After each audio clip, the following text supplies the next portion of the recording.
produk modernisme. Nah, sekarang kita akan melihat bagaimana penulis itu memperlakukan konstruk-konstruk ini atau merespon konstruk-konstruk yang telah saya tangkap ini, yang telah saya tangkap di dalam buku ini. Bagaimana penulis merespon? Yang pertama tadi tentang ketokohan perempuan Jawa apabila ia sudah bisa memberi keturunan. Anak adalah penyempurna keluarga, perempuan akan melakukan apa saja untuk bisa mendapatkan anak. Nah, saya melihatnya fokus penulis itu tidak pada tesis ini sebenarnya, bahwa apabila dia bahwa ketokohan perempuan itu ada pada apabila dia sudah memberi keturunan. Jadi analisis yang dilakukan oleh penulis terhadap beberapa cerita di dalam cerita rakyat ya di dalam sini. Bentar.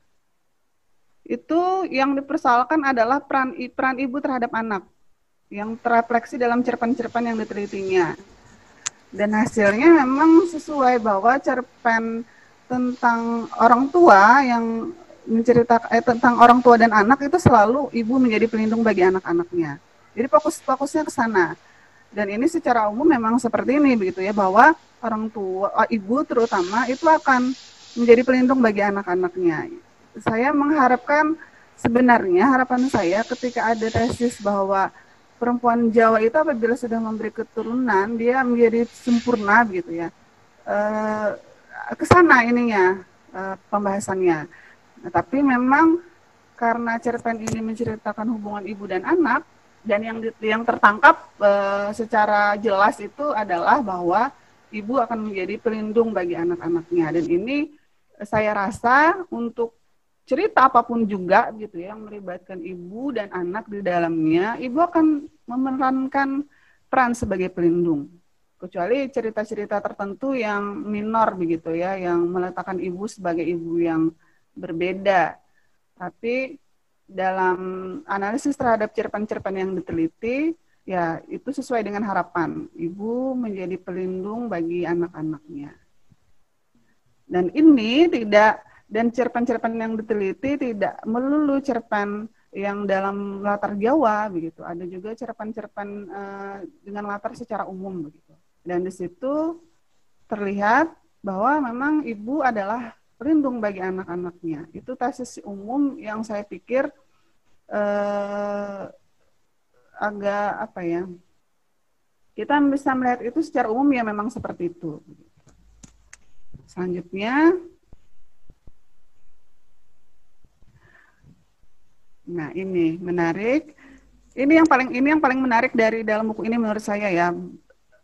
Kalau yang pertama itu beliau menguatkan, penulis menguatkan anggapan umum terhadap ibu, ya memang ibu ya pelindung anak. Tapi di dalam bagian yang kedua ini, wujud kesetiaan perempuan Jawa terhadap suaminya adalah kepatuhannya, ada kritik di sana. Jadi buku ini berkisar antara penguatan atas satu tesis dan kritik terhadap tesis yang lain.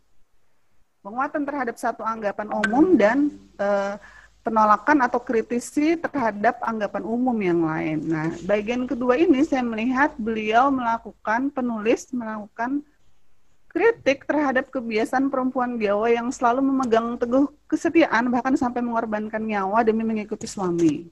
Beliau, ini saya kutip ya, yang diberi garis miring itu, kesetiaan semacam ini tidak dianjurkan untuk generasi sekarang. Artinya kalau mau istri itu kalau mau setia, ya setia sewajarnya begitu. Tidak perlu mengikuti suami sampai mati, tidak perlu membunuh diri seperti di sini. Ngikerti atau istri blorong gitu ya, yang harus menjadi ular untuk mengikuti suaminya gitu. Itu tidak perlu sampai ke sana gitu, karena kesetiaan istri pada suami itu juga harus diiringi dengan pernyataan kritis lainnya. Apakah suami juga akan melakukan hal yang sama untuk istrinya? Pertanyaannya kan di sana. Apakah Nyi Kerti ini bersedia memakan telur untuk menjadi ular, itu juga suaminya akan melakukan hal yang sama padanya begitu. Itu pertanyaan kritis. Kalau dulu orang mungkin tidak mempertanyakan itu. Ya kalau sudah suami begini ya istri begini. Tapi istri sekarang itu ya kalau menurut tesis ini ya harus kritis begitu. Apakah suaminya juga bersedia melakukan hal yang sama kepadanya terkait dengan perihal yang sama begitu, atau malah ketika istri meninggal suami kawin lagi begitu. Tidak sampai usia berapa bulan gitu ya sudah punya istri baru gitu ya. Jadi itu hal-hal yang menarik menurut saya. Salah satu yang paling menarik dari buku ini, beliau mengkritisi pandangan kesetiaan dan loyalitas yang agak-agak tidak bertepi itu. Nah, selanjutnya, ini juga menarik, perempuan memiliki kuasa dalam urusan makan dan minum. Nah, penulis mencoba menyampaikan bahwa hubungan tidak selamanya antara laki-laki dan perempuan itu berjalan dalam konteks ordinat dan subordinat. Laki-laki di atas, perempuan di bawah, atau pola-pola menjajah dan tergagah, perempuan tergagah, laki-laki menjajah.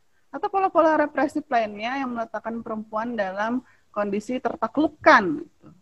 Nah, kekuasaan dalam tesis ini dilihat sebagai bentuk relasi sosial yang terlihat setara. Terlihat ya, karena menurut Foucault itu tidak ada yang relasi sosial itu yang benar-benar setara. Jadi yang terlihat setara. Misalnya, perempuan atau istri atau ibu ketika menyajikan makanan kepada para lelaki, baik itu anak atau suaminya, lelaki akan dibuat tidak berdaya dengan sajian makanan tersebut. Itu kalau enak ya. Kalau saya misalnya masak yang tidak enak, suami saya juga tidak berdaya karena lihat menghargai misalnya. Tapi memang di sana ada sihir perempuan ya dalam tanda kutip. Perempuan itu menyajikan sesuatu yang tidak bisa ditolak oleh para lelaki. Ada kuasa di sana. Misalnya suami akan menjadi lebih penurut mungkin ya atau lebih mudah diajak komunikasi setelah kalau ada dalam sebuah iklan setelah disajikan teh oleh istri misalnya. Lebih mudah diajak berdiskusi setelah makan dengan enak dan perut menjadi kenyang gitu. Ada kuasa perempuan di sana. Saya belum menemukan saya mungkin karena pembacaan yang terbatas, saya belum menemukan ada orang yang membicarakan kekuasaan perempuan dalam wilayah ini, dalam urusan makan dan minum ini. Seakan-akan itu taken for granted gitu ya, ya begitulah gitu, perempuan dengan urusan dapurnya. Dan jarang ada yang melihat bahwa perempuan dengan urusan dapurnya itu menciptakan satu kuasa tertentu terhadap laki-laki. Ya, selanjutnya di sini ada tesis yang lain, perempuan di wilayah pedesaan tadi ya bekerja apa saja untuk mendapatkan uang dan jika tidak bisa dia akan menjadi istri yang baik. Nah, jadi seluruh argumentasi penulis itu mendukung pernyataan ini. Gitu. Jadi ini cerita tentang memoir buruh migran ya, tentang perempuan-perempuan yang ingin sukses gitu ya. Sebagai beliau mengatakan kriteria simbolik ya, melibatkan uang dan harta dalam jumlah banyak. Rela itu bekerja di negeri asing dengan risiko yang tidak pernah mereka bayangkan. Jadi semakin menguatkan stereotip perempuan desa dengan tulisan ini, bahwa memang perempuan desa itu seperti itu. Dia akan berusaha mencari uang untuk membantu suaminya. Dan yang menarik adalah bahwa setelah disiksa, setelah mendapatkan perlakuan tidak manusiawi di luar negeri, pulang lagi begitu ya. Tapi ada sisa uang untuk bisa membeli sawah atau untuk modal usaha, itu sangat disyukuri gitu oleh perempuan yang bekerja sebagai buruh migran tadi. Seakan-akan awalnya harus dapat uang yang banyak, tapi ketika akhirnya dia mendapatkan pengalaman yang tidak menyenangkan, ada tersadarkan gitu bahwa ya hidup itu ya memang ada unsur nerimonya gitu. Apa yang bisa kita lakukan hari ini, kita perjuangkan hari ini, kita dapatkan hari ini, ya kita bisa mulai dengan itu.